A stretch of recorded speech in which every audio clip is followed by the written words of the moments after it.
Hello!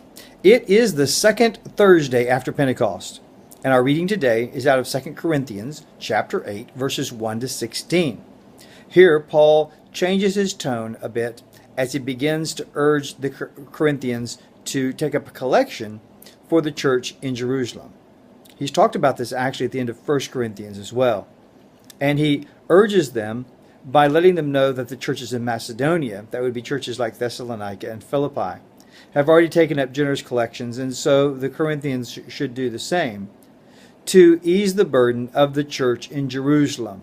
The church in Jerusalem at this time is in a situation of poverty, and he needs the Gentile churches to assist the church in Jerusalem because he says that they should try to be as equal as possible.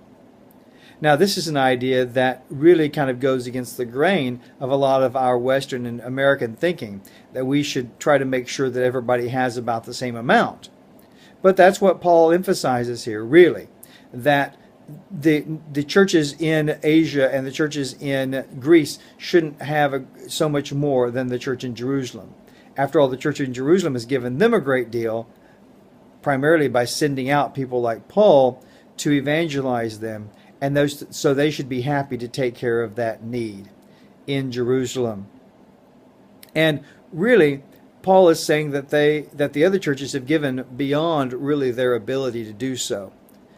And I think that part of what we can get from what Paul is saying here is that we need to have a new perspective on giving. Very often we give in terms of tithing, and then we think, well, you know, if after we've tithed, then we'll give a bit more. And interestingly, you know, the New Testament says nothing about tithing, other than Jesus talking to the Pharisees and saying, well, you tithe, that's good, but you're still missing the point. And outside of the Gospels, there's absolutely nothing about it whatsoever. And there's no idea about giving so that they can get something in return. In other words, that they're making some sort of investment and God's going to return to them their money. That's not found anywhere in the New Testament as well. But no, it's giving generously so that they take care of those in need, in this case, in Jerusalem.